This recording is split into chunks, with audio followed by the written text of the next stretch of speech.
नमस्कार मित्रांनो, स्वागत आहे तुमचं आपल्याच मराठी यूट्यूब चॅनलमध्ये. आणि मित्रांनो, आजच्या व्हिडिओमध्ये आपण लाडक्या बहिणींसाठी सरकारचा मोठा निर्णय कोणता आहे आणि महिला व बालविकास विभागाने दिली ई-के-वाय-सीवर महत्त्वाची अपडेट. तर ती अपडेट काय आहे ती या व्हिडिओमध्ये आपण जाणून घेऊयात.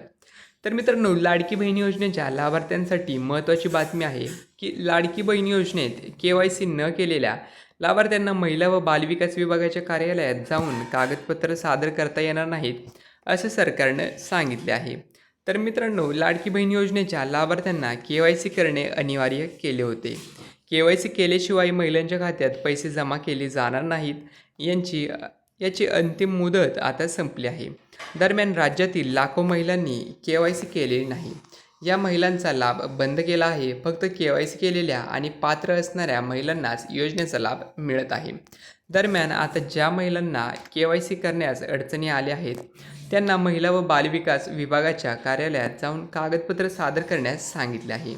यानंतर आता के-वाय-सी न केलेल्या महिलांनाही कागदपत्रे सादर करायचे असल्याचे अनेक महिलांना वाटले, परंतु याबाबत आता सरकारने स्पष्टीकरण दिले आहे. तर मित्रांनो, काय आहे ते स्पष्टीकरण ते आपण पाहूयात. तर मित्रांनो, के-वाय-सी न केलेल्या महिलांना दिलासा नाहीच.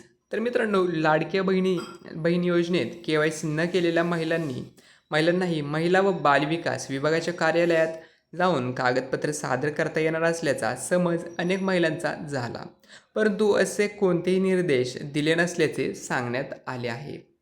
तर मुख्यमंत्री माझी लाडकी बहीण या योजनेअंतर्गत ई-के-वाय-सी करू न शकलेल्या महिलांना जिल्ह्याच्या महिला व बालविकास विभाग कार्यालयात कागदपत्रे सादर करण्याचे निर्देश शासन स्तरावरून देण्यात आलेले नाहीत.